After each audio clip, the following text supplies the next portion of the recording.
Soal azan, Pak Ustadz, Kominfo itu sifatnya menindaklanjuti surat dari Direktorat Jenderal Bimas Islam dan Bimas Katolik Kementerian Agama Republik Indonesia.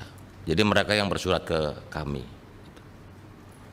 Sifatnya kami hanya menindaklanjuti, dan itu bentuknya himbauan, karena kata yang kita tulis adalah dapat, gitu. Jadi bukan harus, gitu loh. Saya pikir mudah-mudahan penjelasan ini tidak menimbulkan polemik berkepanjangan.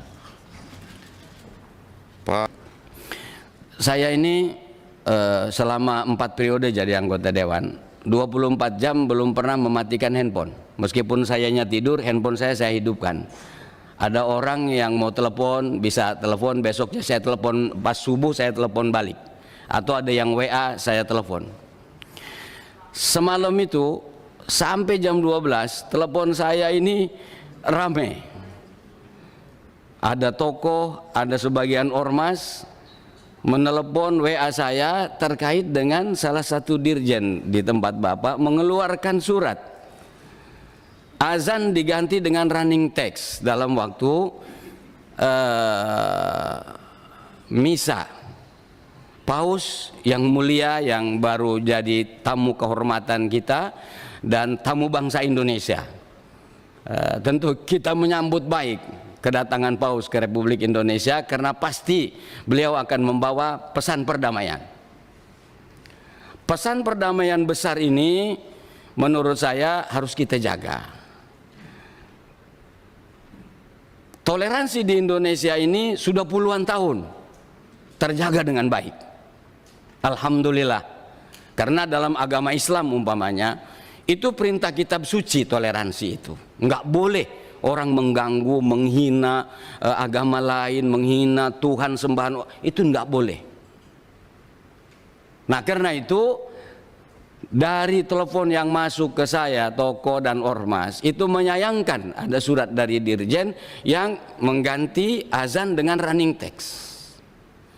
Sebenarnya kan jadi bagus. Misalnya berjalan ditayangkan dengan televisi, kemudian pas azan maghrib paling hanya 2 menit kasih azan maghrib, habis itu terusin lagi. Kan di situ malah kelihatan tuh toleransinya. Saat agama ini sedang berjalan, kasih ruang, agama ini sedang berjalan, kasih ruang dengan baik.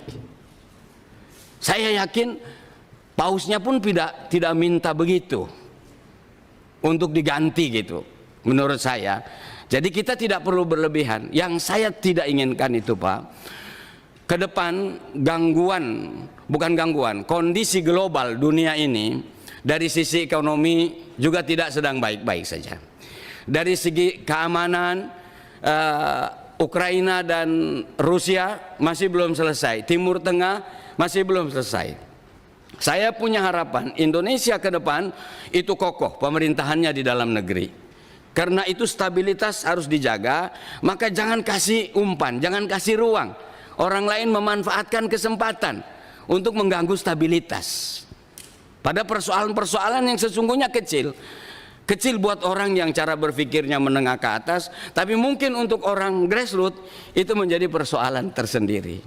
Jadi saya berharap mari kokohkan nilai Pancasila. Dirjen tidak boleh sembarangan mengeluarkan surat, dilihat dulu ada unsur sara atau tidak, ada unsur yang kira-kira mengganggu stabilitas apa tidak, dan seterusnya, supaya konsen kita mengokohkan nilai Pancasila, persatuan dan kesatuan, melaksanakan ajaran agama ketuhanan yang Maha Esa itu secara sama haknya antara agama-agama yang ada itu bisa berjalan dengan baik, saling berdampingan, tidak ada yang mengganggu dan tidak ada yang merasa terganggu.